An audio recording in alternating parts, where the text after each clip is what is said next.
Hi, I'm Pierre Fontaine.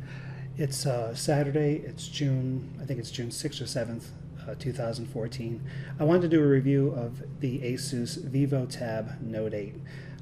It's a 8-inch Windows tablet that has a Wacom digitizer. I previously had a Samsung a T500T, which also had a Samsung digitizer. It's my daughter's computer now, and I wanted to get something new. So what's nice about this, obviously, is that you can run any Windows application. So I've got Photoshop loaded, I've got Artrage loaded, I've got PD Howler Pro loaded, which is a favorite program of mine. I'll try and show it off later. Pretty much any application. Music software, which is actually I hope to try and show off later also. So, is there an advantage of this over an iPad? If you really want to be able to run Photoshop or run art applications and want a touch-sensitive screen, a Wacom screen, then this is your option. That and the Microsoft Surface line, which is much more expensive than this. I got this for about $350, let's say. The Surface tablets are much more expensive, obviously. Even the Surface ones kind of runs, they're run about $500 and up. So the Surface 3s now are going to be about, what, $800, $900 for the 64 gig version. This is a 64 gig version also. The tablet comes with its own pen that fits very nicely into a slot in the back and holds it. The pen is, here it is. It works reasonably well. For the kinds of things that most people would want to use it for, it works very well. For me as an artist, I prefer to use the actual Microsoft Surface pen, which you can buy at Best Buy, which is right here. Everything's reversed here. So it's right here. This is about a $30 purchase in addition to this. But you get much better results with the Surface pen than with the built-in Wacom digitizer pen that comes with the device, which isn't to say you can't use this. You can. It works quite nicely, but it has sometimes issues getting to the edges of the screen, and I don't quite know what that is.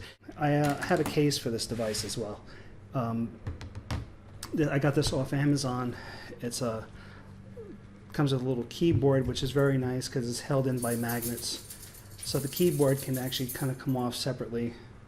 Attaches to this, that's my dog in the background, attaches to this and holds the tablet very nicely. So as I show the applications, this is actually going to be sitting in the case, so it can be propped up on the tabletop and I can show off everything nice. Okay, thanks. I'll be back in a second. So once more, this is the Asus VivoTab Note 8. It's an 8-inch Windows tablet. It can run any Windows application in addition to the applications you can find in the Windows Store. But right now it's running Photoshop. It's the latest version of Photoshop. It runs very well. I've just set up very quickly a 8.5 by 11 document, and it's 100 DPI, so it's not a very high DPI setting. I'm going to pick a nice bright color, which is going to be, like, let's say, a nice red. And again, right now I'm using the Microsoft Surface pen, which I find to be a superior pen to the built-in pen, but I'll show both. And if I paint, right now it's not really showing any pressure sensitivity because I believe, let's see if I do this, let's see, I think this might, there we go. Different pens react differently. So this pen, which is like a standard brush, right now shows different pressure sensitivity depending on how hard I press the pen. If I use the Microsoft pen, not the Microsoft, the Asus pen that comes with it, and do the same thing, it doesn't react quite as sensitive, although it's not so bad. It does work. And for standard drawing things, it works very well. But for my purposes, I still find the Microsoft pen to be a better experience. What happens though is, let's say you go to one of the bristle brushes, like let's say I'm going to pick this fan brush. These are special brushes that are built into Photoshop, and they really run very slowly. I can't say that it's a good drawing experience, and if you rely on these brushes, you're going to be very disappointed. So I'm going to pick a green, and I'm going to draw, and it's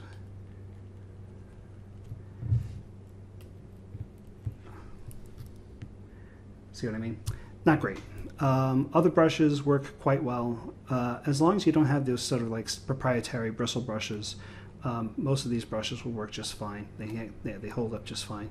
Even at a higher DPI setting, they work pretty well, but the bristle brushes generally do not. And I'm going to start up Artrage.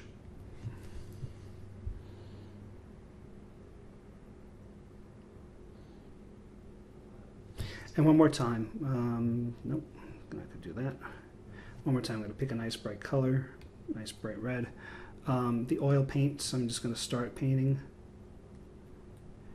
And you get a very, very, very, very, very, very fluid painting experience. And again, if you choose a different color and you start painting one color into another, they mix beautifully. Really, really fluid, beautiful, fast. I really can't complain. If I choose a water brush, this was a test because this is where the Samsung ATEV that I used to have really suffered, and this works surprisingly well. So I'm going to paint with the watercolor brush, and it holds up really fast. Although, you know what, there you go, it's slowing down there. But you know, it's mixing between a water brush and some oil paints, and what I noticed was if I just mix watercolors into watercolors, it's really surprisingly fast. I think as soon as I kind of go back into the oils, it slows down a little bit. But a good experience, very fast, surprisingly, very, very good, very fluid. Really can't show much else about it. Again, a nice big wide brush. You know, works really, really, really well. Pick a different color, mix those colors together.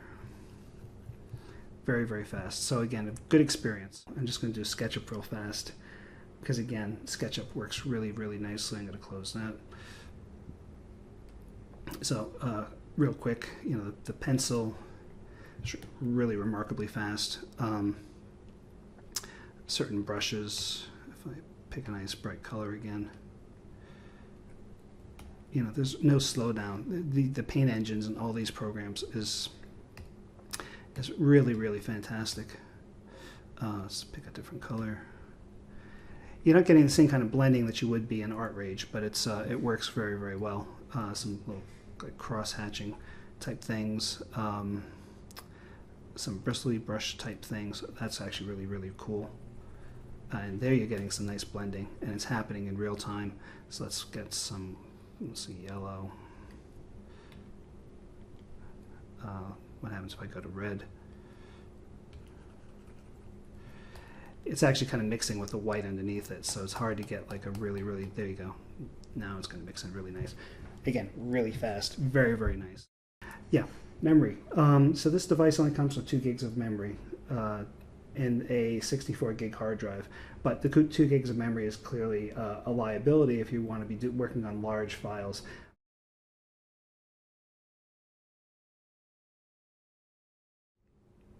So I'm running Mixcraft 6. I haven't started it yet, but I'm going to start it now. It's going to take some time to load.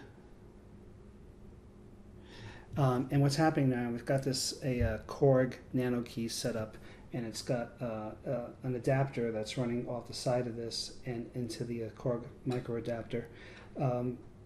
Into the micro adapter, and then the Korg device is plugged into that, and it recognizes that there's a device there. That's the sound of it, recognizing that there's a MIDI device. I'm going to choose virtual instrument tracks, and I'm going to, let's see, load in, let's try a piano.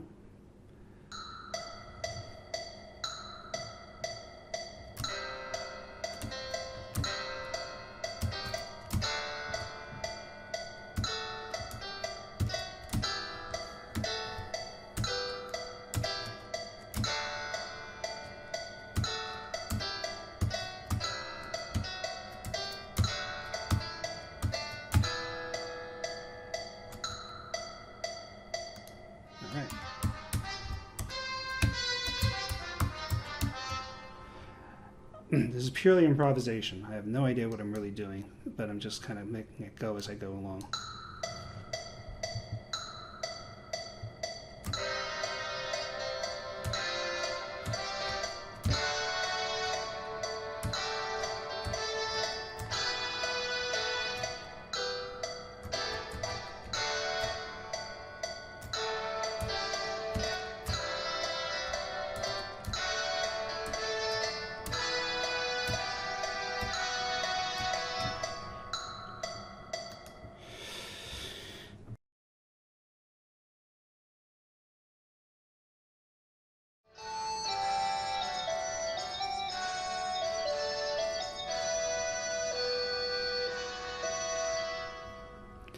So, you know what?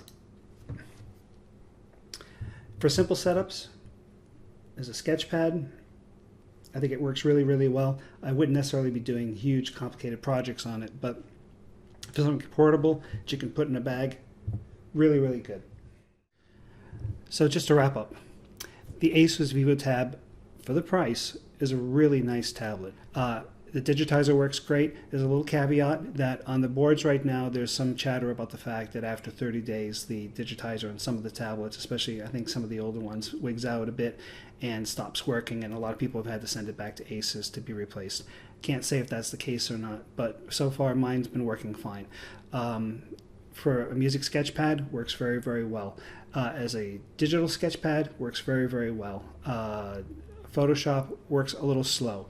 The higher the DPI, the larger the document, it's really going to slow down. I can't say it isn't. For other applications like Artrage, like I said, PD Pro Howler, which I like a lot, works incredibly well. Could be faster. I haven't really played games with it because it really wasn't the purpose of buying this thing. But it's very portable. It's really wonderful. So I'm enjoying it so far. If I have further problems with it, I'll update this review, or I'll post a second one to update. So pretty good. All right, thanks. And if you decide to buy one, just let me know. You know, if you have any problems with it, just post to my YouTube account, and I'll see what I can do, or at least I'll point you in the right direction as far as where it goes. Thanks. Bye.